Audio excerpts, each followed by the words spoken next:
A special thank you to each of our subscribers who make this channel possible. Here's today's story. In a dramatic turn of events, Madagascar has found itself in the grips of a military coup as the elite military unit, known as CAPSAT, has taken control of the nation following the impeachment of President Andry Rajoelina. This significant political upheaval comes after weeks of widespread protests led primarily by the youth, who have been voicing their discontent over ongoing issues such as poverty, power outages, and a lack of opportunities. The National Assembly's decision to impeach Rajoelina reflects a culmination of frustrations that have been brewing among the populace, particularly the younger generation, who have taken to the streets demanding change.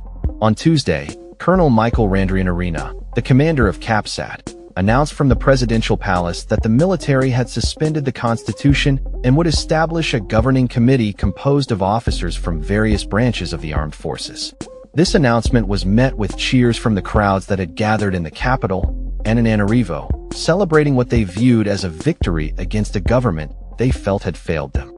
The political crisis escalated after the National Assembly voted overwhelmingly to impeach Rajoelina, who reportedly fled the country on a French military aircraft amid fears for his safety. His whereabouts remain unknown, but he is claimed to be in a safe place following an alleged assassination attempt involving military personnel and politicians. CAPSAT has denied any involvement in such actions, insisting that their primary focus is on restoring stability and governance. The military's assertion of power marks a significant shift in Madagascar's political landscape, which has been marred by instability and corruption since the country gained independence from French colonial rule in 1960. Rajoelina himself came to power through a military-backed coup in 2009, and his presidency has been characterized by similar challenges, including economic hardship and civil unrest.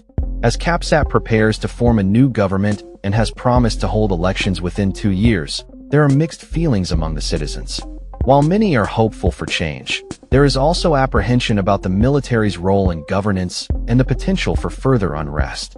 The protests that led to Rajoelina's ousting were fueled by issues that resonate deeply with the Malagasy people: persistent electricity and water shortages, rampant poverty affecting approximately 75% of the population, and widespread corruption.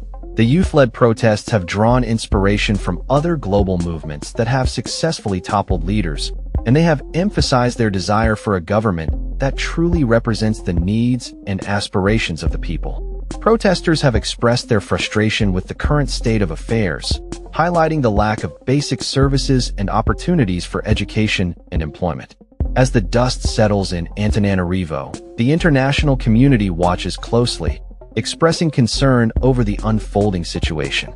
The Australian government has already issued travel advisories, urging citizens to reconsider travel to Madagascar due to the civil unrest.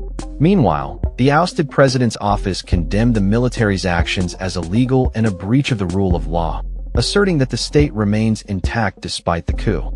Madagascar, known for its unique biodiversity and as the world's largest vanilla producer, now faces a critical juncture in its history. The coming days and weeks will be pivotal in determining whether the military can effectively govern and address the pressing issues that led to Rajoelina's downfall, or if the country will descend further into chaos and instability. As the people of Madagascar navigate this uncertain future, their hopes for a better tomorrow hinge on the promise of a government that prioritizes their needs and restores faith in the democratic process. That's all for this story. We upload videos every day covering many different subjects, so hit that subscribe button to stay informed. Thanks for watching.